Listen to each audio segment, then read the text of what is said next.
Et hier soir, je dînais avec Patricia Mazumé, qui a de fort bons souvenirs de cette salle, et voilà, donc je suis très contente d'être là.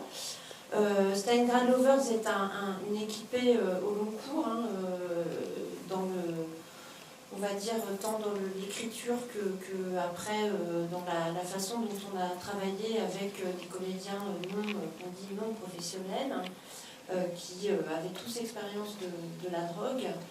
Et donc je tenais absolument à ce que ce soit eux qui soient en soi les principaux interprètes. C'est un film, je pense, qui peut vous, sans doute, peut-être vous déstabilisera, parce qu'on n'est pas tout à fait dans du réalisme attendu, ni dans une, je dirais, imagerie commune aux laissés pour compte et aux marginaux. Et c'était très important pour moi de donner une dignité, une autre vision de l'humanité, de ces gens qu'on ne voit jamais. Voilà, donc c'est un western, un polar, quelque chose voilà, comment on dit, voilà, qui vous laissera, j'espère, voilà, envie de discuter.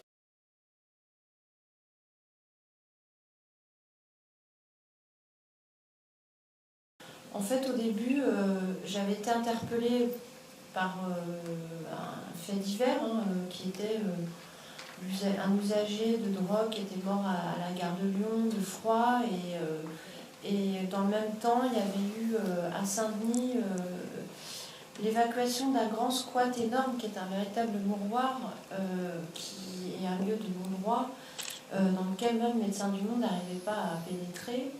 Et là, au grand jour, se sont levés 4-5 usagers qui ont pris la parole comme jamais ils l'ont prise, en revendiquant comment dire, une communauté d'usage. C'est-à-dire que voilà, ils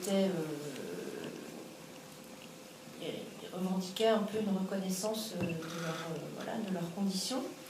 Et j'ai voulu aller à la recherche d'abord de ce garçon qui était mort, qui s'appelait Olivier. Et c'est en allant dans les associations de prévention des risques à la Goutte d'Or, près de la porte de la Chapelle, où là, certains m'ont parlé d'Olivier, et puis petit à petit, au fur et à mesure, ils me parlaient d'eux. Et là, j'ai été devant une espèce des navires de vie, de gens qui ont des origines sociales très différentes, qui avaient des parcours très chaotiques, mais qui ont eu des enfants, qui ont eu des métiers, qui sont immigrés, pas immigrés. Et donc, très vite, je me suis dit, je ne peux pas faire un documentaire, ça ne m'intéresse pas. Je veux essayer de fabriquer une histoire à partir de tous ces récits que j'ai entendus.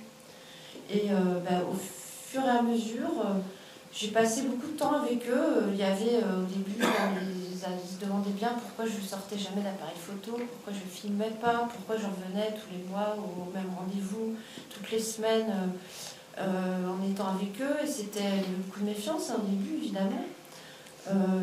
Après, j'ai noué des liens de confiance, et puis petit à petit on travaillait en fait d'abord sur des récits, c'est-à-dire je leur demandais qu'est-ce que c'est pour toi la frontière, qu'est-ce que c'est pour toi le droit, qu'est-ce que c'est, des notions finalement assez, qu'est-ce que c'est que l'amour et tout ça. Et puis, donc ce qui fait que tout de suite il y a une espèce de porte vers un imaginaire et une poétique.